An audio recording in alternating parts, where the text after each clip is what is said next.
So last year, back in 2024, I did an interview with Cameron Parker about his debut album called Park Angel.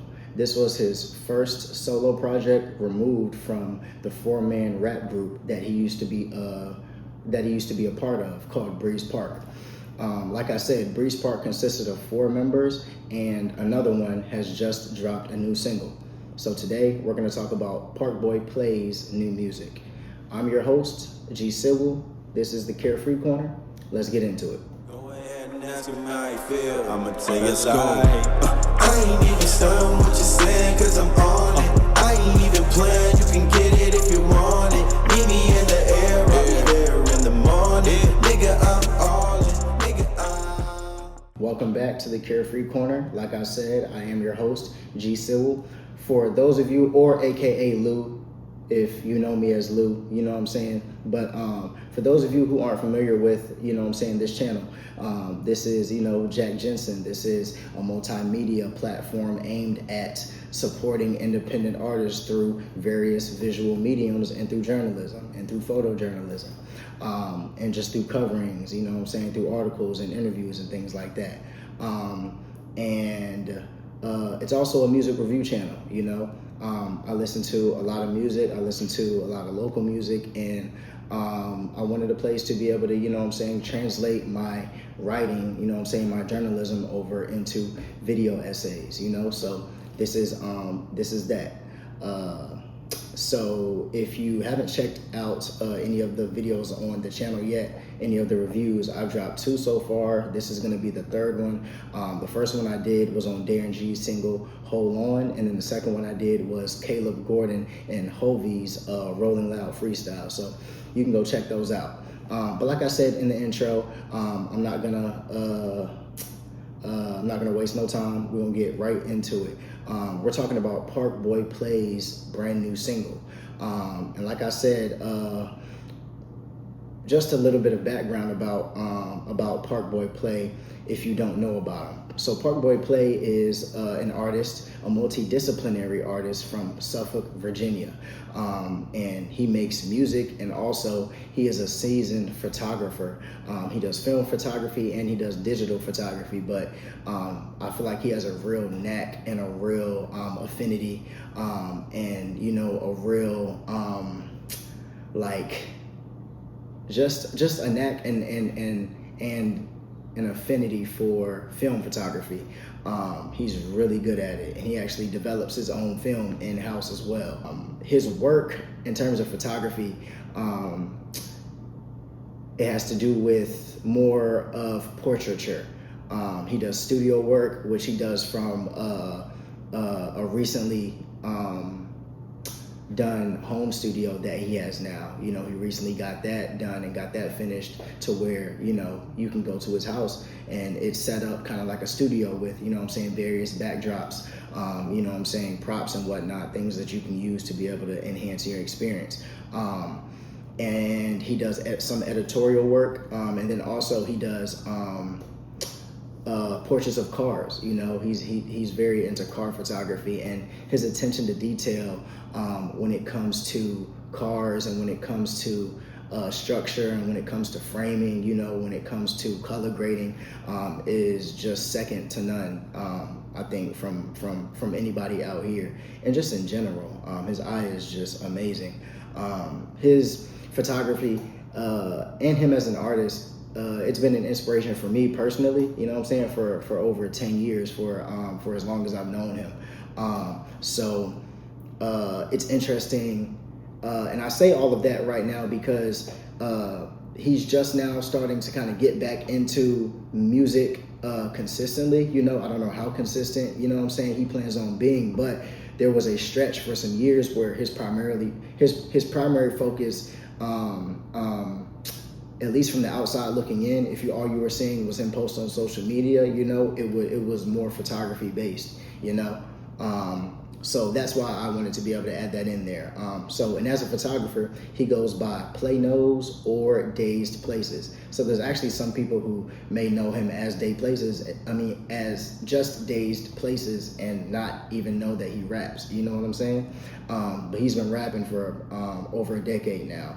Like I said, he came out rapping with Breeze Park, and he has a fair amount of solo work out. If you guys go to SoundCloud and look up Parkboy Play, you will find years and years and years, you know what I'm saying, of work. You know what I'm saying? From back in 2015, 2016, 2017, you know what I'm saying? I actually made back in, I think 2016 or 2017, I actually made a playlist of songs, of my favorite songs, you know what I'm saying, by Play. So let's get into the song Glory. Glory was released a couple of weeks ago, and it comes 1 year after Parkboy Play's last single called Divide, and that came last February. So Glory comes about 1 year after that, and then actually Glory, it features Vesta, who is a up-and-coming R&B songstress, who and she's a singer and she's a songwriter who has done a lot of work with, you know what I'm saying, people from the 757, and she's worked with Play before on past tracks. I think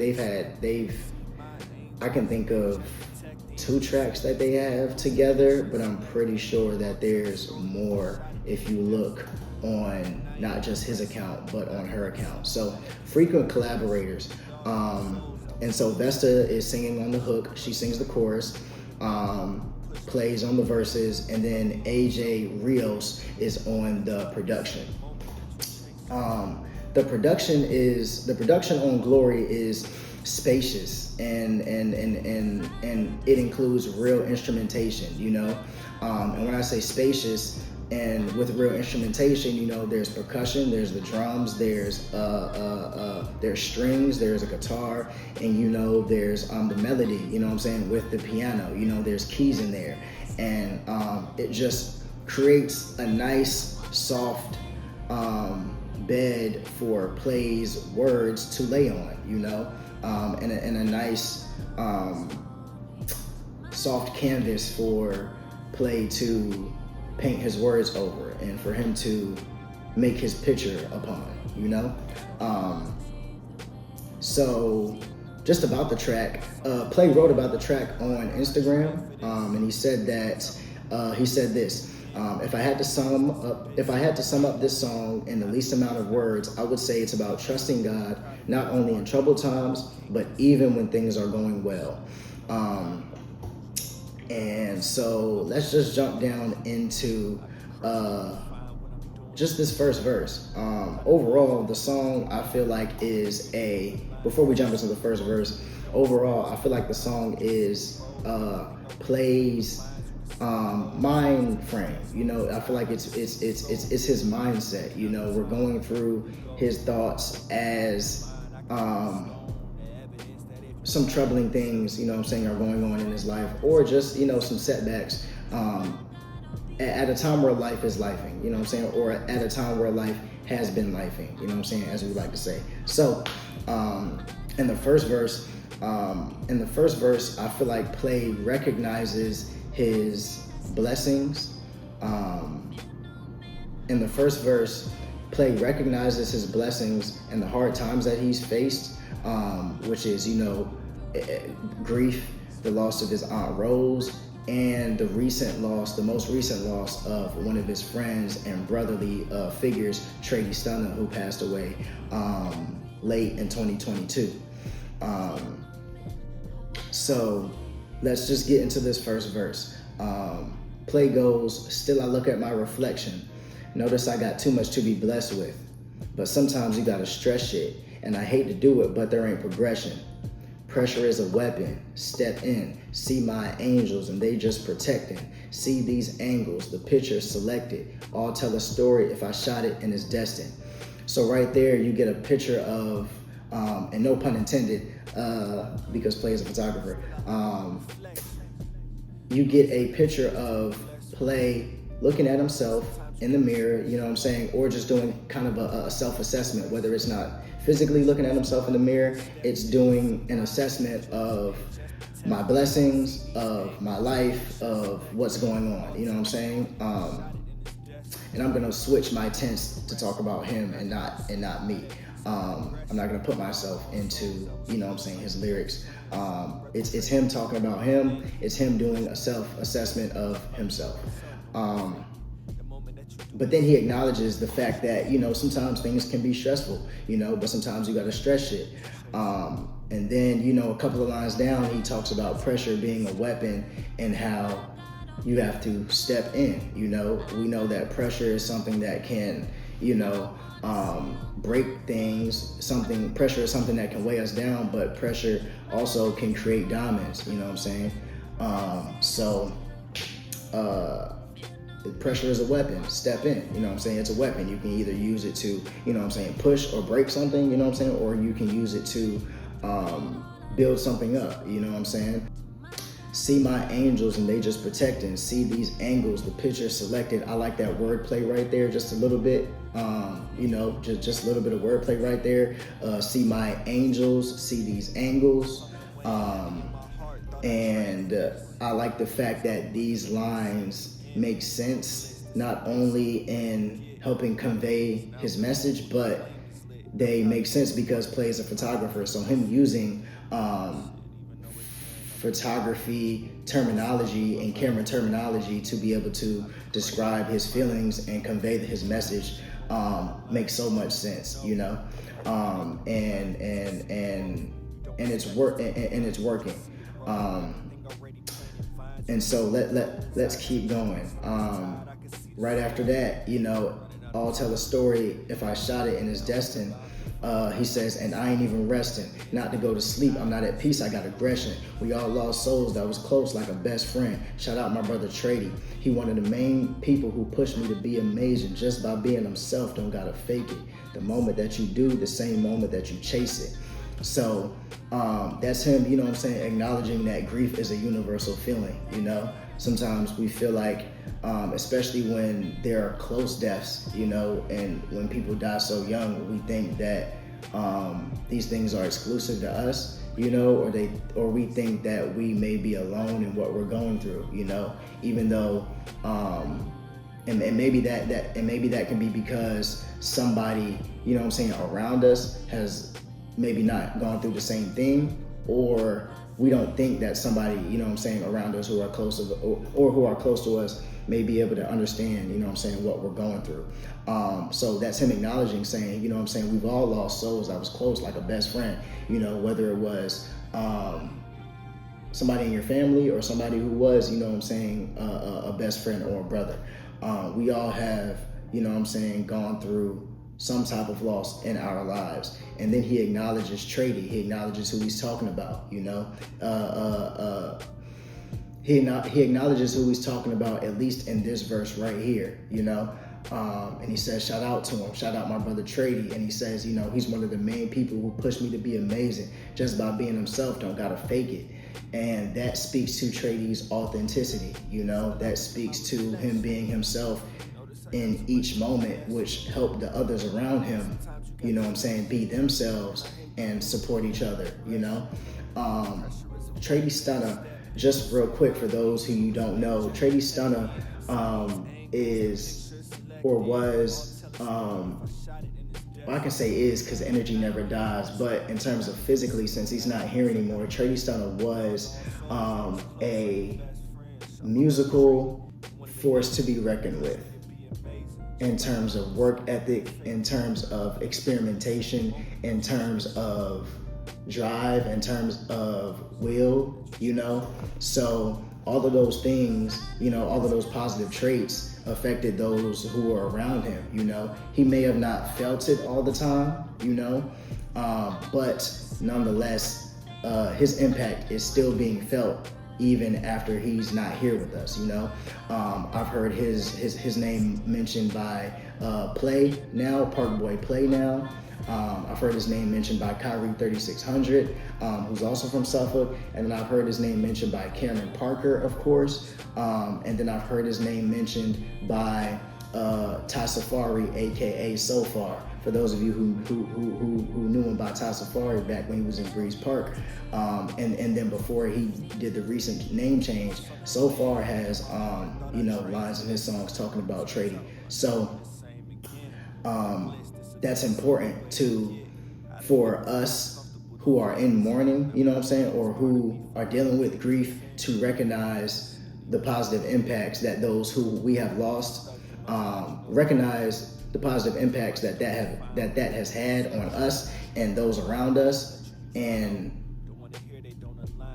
we need to recognize that in order to be able to continue to push that and continue to make sure that their names live on, and make sure that their spirits live on, and make sure that their energy lives on, you know? So yeah, as he ends the verse, you know, the moment that you do, which means the moment that you start faking it, is the same moment that you chase it. And what my interpretation of in that last line is that, you know, the moment that you start faking something is the moment that you start chasing something, you know, and you're not chasing, you're not being yourself. You're chasing an image. You're chasing something that you think that people want you to be. You know what I'm saying? You're chasing an image that you think people want you to have, you know? And that's not what you should do at all. Especially if your aim is to be authentic and you want to get the most out of yourself and the most out of your art, in my opinion. So let's move on to the hook. So Vesta, like I said, she sings the chorus, she sings the hook, and the hook to me is a response to the feelings expressed within the verses. And I feel like Vesta's place on this record could represent a female's perspective, and also it could represent an angelic presence to help guide and comfort play throughout his discomfort, you know? So let's get to the hook. It says, "If I live to tell my story, to my God all be the glory. I've got no time to waste. I want to seal my fate. I know I can't stay broken. Keep my eyes and heart wide open. With that said, I still remain. Fear no man, I walk by faith. Glory, glory, glory. Through it all, I know he's for me. To my God, all be the glory. Glory, glory, glory, glory. Every loss paved the way. I fear no man, I walk by faith." So right there, you know, like Play's responding to that feeling of grief, you know, saying, you know, hey, if I live to tell my story, to my God all be the glory, you know, knowing it's keeping your focus where it needs to be no matter what. And like I said, I feel like this whole thing is just a response to the feelings that he is, the hook is a response to the feelings that he is describing within each verse. So let's go on to verse 2, where Play really does a good job describing the feelings of grief, but not staying there, you know, the feeling that you should have on trying to not come out of it, but to work through it, you know what I'm saying? And to live through it, you know, and not have it weigh so much on you. So verse 2, he says, "Something weighing heavy on my heart, thought I trained for this. Turns out I'll never be the same again. No bliss, this abyss, ain't no way to get out of it, cause now I'm comfortable, the flame is lit. Not proud of it, cause part of me feel like it can't just end. Shit, even though it can, I'm delusional. I'm just stuck in my mind, you know, the usual." Hold up, so let's stop right there. You know what I'm saying? He starts off, you know, something weighing heavy on my heart, thought I trained for this. And my interpretation of that first line, or actually these first couple of lines, with that line where he says, "I thought I trained for this," is that those of us with a level of faith who, you know God, who are still trying to know him more, who have a level of faith, who are trying to strengthen our faith and build our faith more,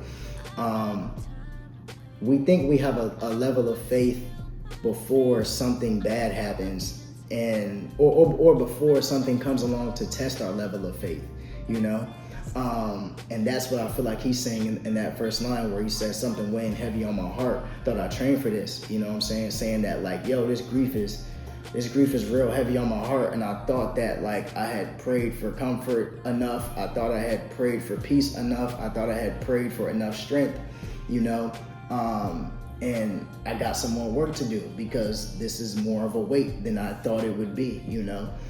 They say time heals all, but with grief, man, I've learned that it's daily, you know. It's not a time heals all thing, because you can have those moments, you know. You may not be as overtaken with grief a couple of years later as you were the first couple of months after something, you know what I'm saying, after the tragic loss, but you can still have those moments, you know what I'm saying, where it takes you right back to how you felt when you found out that person, you know what I'm saying, was not going to be here with you anymore. So, you know, thought I trained for this. I thought I had a bigger level of faith, you know what I'm saying, than I'm showing right now. And so then he says, you know, turns out I'll never be the same again. So it's like, okay, it's not me trying to get back to some sense of normalcy, because life isn't going to be normal, you know. It's not going to be the same again, you know. I'll never be the same again, but that doesn't mean I'll be worse, you know. That just means that I have to have a different level of faith and how I walk and how I deal with these feelings, you know. And then he talks about the feeling of being comfortable within that grief, you know, being complacent within that pit, that abyss that he describes it as, you know, no bliss, no bliss. This abyss ain't no way to get out of it, because now I'm comfortable. The flame is lit. That's like you being on fire, you know. That's you being on fire with hurt, with pain, with grief, with just darkness, you know. And I don't want to say darkness, because people can interpret that into like an overall, but I just mean like in terms of mood, you know. I can speak for myself, and I don't want to put myself into it, but I'm gonna speak for myself real quick. After Trady passed, it was months and months and months where I just felt like I was just moving through life, you know, just kind of moving, not really here, you know, but just moving. And for a while, you know what I'm saying, before I, you know, started therapy and started really talking about it and getting my thoughts out and figuring out a way to really combat this feeling of grief that I had never felt before in my life, or at least this kind of grief, you know, this level of grief. It was a pit, you know, it was a pit, and I knew I couldn't stay there, you know. And Play talks about this in the next line. So I'm comfortable. The flame is lit. Not proud of it, because part of me feel like it can't just end. You know, that's him recognizing that, yeah, this is a pitiful feeling. Yes, it is. I mean, it's a pitiful feeling. It's a pit, it's an abyss, but I'm not proud of the way that I'm feeling, because I know that this isn't the way that I'm supposed to move through this, you know?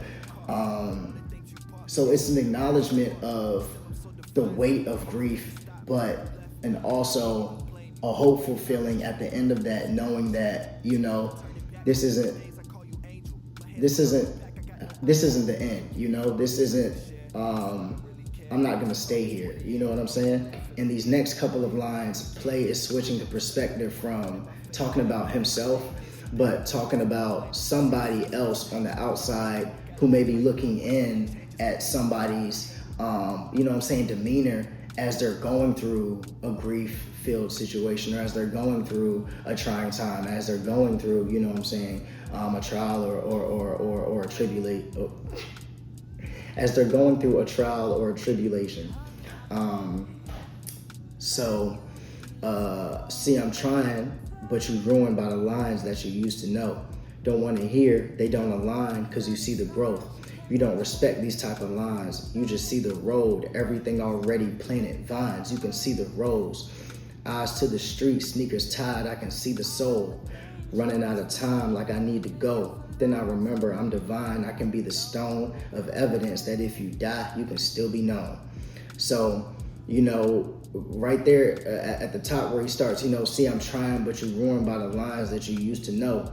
Like, hey, I'm trying to get better, I'm trying to do better, but you only see me from my hopeless period. You know what I'm saying? Sometimes we get into a period where we may feel hopeless, or we may feel overtaken by whatever is going on, or just may feel overwhelmed, and we may get into a complaining period. You know what I'm saying? I may vent to you, I may vent to somebody, but that same somebody can't look at me and be like, oh, that's all they are. You know what I'm saying? That's all they are is their pain that they're feeling right now. You know what I'm saying? You have to recognize that and know that that's a person hurting, and have grace for them, and so I think this is coming from him him switching his perspective to somebody who's on the outside looking in with a lack of a level of grace, or a less level of grace. A smaller amount of grace. You don't respect these type of lines. You just see the road. Everything already planted, vines. You can see the rows. I just like that that imagery right there. Everything already planted, vines. You can see the rows, and rows is a callback to Play's Aunt Rose, who he lost a couple of years ago. And on SoundCloud, there's a song called Rose, which he talks about that. And he talks about his relationship to her. So you guys should definitely check that out. But I think about that because this is honesty. It's honest. It's good music, good lyrics, but at the core of it, it's honest and it's authentic and it's true to the artist from which it is coming from, 100%. And that's what I love about music. That's what I love about rap. That's what I love about hip hop. That's what I love about just good music in general. When you can get something honest and authentic and something that you can relate to, that's what I feel like is the best feeling, And so we've gotten that thus far, and we'll continue to get that from Parkboy Play. I know it. So I want to get to this line. I know that was like a little tangent off of Rose, but everything already planted vines. You can see the rows, and then these last couple lines are just cold to me. One, because of the bar, the kind of the wordplay that he has in here with soul, and then that last line is like it's like we really went through his thought process. Like, okay, I'm feeling the grief. I know why, you know what I'm saying? I know from who, you know what I'm saying? Or I know about who, you know what I'm saying? I know about the perspective that I should have. I know the feeling. I know the perspectives of those who may be looking on the inside from the outside without a level of grace that I have. So, but then after all that, it's eyes to the street, sneakers tied, I can see the soul. So first, it's soul as in S-O-L-E, like the bottom of your shoe, and then it's S-O-U-L, like, like your mind, and then, then he says, running out of time, like I need to go. Then I remember I'm divine, I can be the stone of evidence that if you die, you can still be known. So like right there, it's like, running out of time, like I need to go.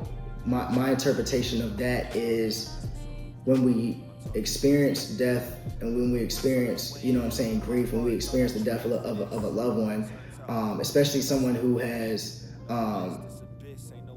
lost their life so young, by whatever way, it can mess with how much time you feel like you have left. We don't know how much time we have left, but it can mess with how much time you have left, and it can probably push you to rush, because you feel like you don't have that much time left, because it's like, dang, I thought You know what I'm saying? I thought Trady was going here. I thought Trady was going to be here forever, and now he's not here. And you know what I'm saying? Fuck, like, okay, I gotta make sure, you know what I'm saying, I don't waste my time, you know? But then the idea to keep your pace in that is the next line, you know? He's saying, you know, running out of time, like I need to go. Then I remember I'm divine. I can be the stone of evidence that if you die, you can still be known. But it's like, wait, no, my purpose here is to keep my pace, not waste my time, but keep my pace, but at the same time, be the evidence of those who I've known who are not with us anymore. You know what I'm saying? And I told myself at the beginning of this video that I was gonna stop putting myself within the lyrics, but I'm gonna try to get better with that. But this is how I'm reading it. You know what I'm saying? It's not like I'm saying then he remembers, he's divine, and he can be the stone. So y'all get me on that.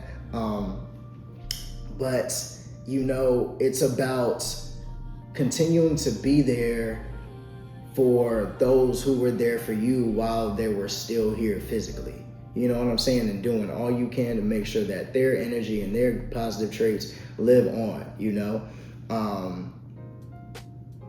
So I want to talk about, well, actually that second verse, I didn't kind of give my description of it. So the second verse, after going through it, I said that it kind of finds play taking stock of his own level of faith. We talked about that, and seeing that he needs more in order to face the challenges. He describes the feeling, comparing it to an abyss, but he doesn't remain there. Play then turns his attention to address someone that may be on the outside looking in with judgment, or I said with judgment at first, but now I don't think it's judgment. I would say it's just a lack of a level of grace or a lack of understanding, you know? So he then shifts his perspective from somebody on the outside looking in with a lack of a level of understanding or grace on his hardships as he's facing them, you know what I'm saying? And like I said, without knowing what they are, without a level of understanding, you know? Then he emphasizes his focus on his goal, and that is to walk in a divine way and to keep the names and spirits alive of those who we've lost, or those that he's lost physically, you know? So my conclusions, y'all, is that, well, first I have 2 Bible verses that I feel like go really good with this track. One is James chapter 1, verses 2 through 4 in the New International Version. And it says, and this is talking about perspective. This verse talks about perspective both of these verses talk about perspective, but one talks about perspective in the face of general hardships, and then one talks about perspective and talks about the perspective that we should have in the face of mourning and in the face of loss and in the face of grief. So the verse that comes from James chapter 1 verses 2 through 4 says, "Consider it pure joy, my brothers and sisters, whenever you face trials of many kinds, because you know that the testing of your faith produces perseverance." Then it says, "Let perseverance finish its work so that you may be mature and complete, not lacking anything." This encourages believers of the gospel to shift their perspective and their view on trials and hardships, and to now see them as opportunities to have their faith strengthened, you know? Like to be able to view them to have their faith strengthened in order to help somebody else, you know? And then the second Bible verse that I have comes from 1 Thessalonians chapter 4 verses 13 and 14. And that comes, and I'm reading it from the New International Version, and it says, "Brothers and sisters, we do not want you to be uninformed about those who sleep in death, so that you do not grieve like the rest of mankind who have no hope. For we believe that Jesus died and rose again. And so we believe that God will bring with Jesus those who have fallen asleep with him. And so, like I said, that verse has to do with grief in general and the faith of us, the faith that we have that we will see our loved ones again in heaven. Just as Jesus died and rose again, we believe that God will bring with Jesus those who have fallen asleep with him. And it says fallen asleep, not died, but fallen asleep with him, meaning that if you've accepted Jesus as your personal savior and, you have a relationship with him, you know him, but really if you have accepted him as your personal savior, when you die, this verse says you don't die, you fall asleep with Jesus, which means you don't die, you will be reborn.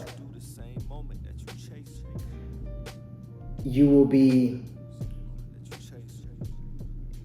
with Jesus in the next life. You know what I'm saying? So those are two verses that I felt like really they came to mind as I was going through this and as I was preparing this video. And so I felt like they were really important, you know what I'm saying? Because this song is, to put it in plain terms, it's honest, good music with a message. And it's borderline Christian rap. You know what I'm saying? I'm just gonna put it plainly. It's borderline Christian rap. So I felt like that was appropriate to add those verses because I felt like they provided spiritual, biblical context to, or it provided biblical emphasis to the message being conveyed on Glory. So if you guys have not checked out Glory, I truly encourage you guys to go check that track out and then do your homework on Play. You know what I'm saying? Like, he has he has a lot of really good tracks, you know what I'm saying? And like timeless tracks too, you know what I'm saying? Like I said, that playlist that I made on SoundCloud, which I'll put in the description, along with his SoundCloud link and everything. I made that back in 2016 or 2017, and I still listen to those songs today, you know what I'm saying? It just takes me back to, being in high school, and it takes me back to being inspired by, you know what I'm saying, those who are from the same city, you know what I'm saying, that I'm from.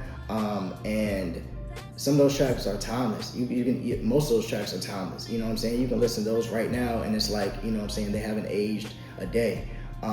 So I appreciate y'all, you know what I'm saying? I appreciate each and every person who watches, you know what I'm saying, all the subscribers, anybody who likes, anybody who comments. And speaking of comments, I need you guys to comment, yo. I want you guys to comment, I'm trying to create a community, you know what I'm saying, within what I'm building, and I appreciate each and every person who clicks, who likes, who subscribes, you know what I'm saying, who gives me feedback. I want that, I need that, let me know what you think I can do better, you know what I'm saying, let me know what you like that I did, you know what I'm saying. I'm all with constructive criticism, I'm all with feedback, you know what I'm saying, it all helps me to build this for us, so with that being said, like I was about to say, like I said again. With that being said, I am G Sybil, aka Lou, and this is the Carefree Corner. And I'm gonna have another video out soon. I plan on doing a back-to-back today, but we'll see. You know what I'm saying? But yeah, we're back strong. You know what I'm saying? No more hiatuses. I have been working on interview questions for my next upcoming interviews. I got 3 interviews planned, 1 scheduled and 1 that's yet to be scheduled. But I'm working on questions because I want to do more interviews on camera and I want to. I was working on some album reviews, so that's what kind of took up the time between my last video and this video. But it ain't happening again. You know, I'm figuring out how to, you know what I'm saying, schedule all of this and just learning as I go. And I appreciate y'all for, you know what I'm saying, your patience. I appreciate y'all for if you made it this far in the video, you know, and I ain't got nothing else to say. So I appreciate y'all. This is the Carefree Corner. I'm G Civil. Until next time, peace.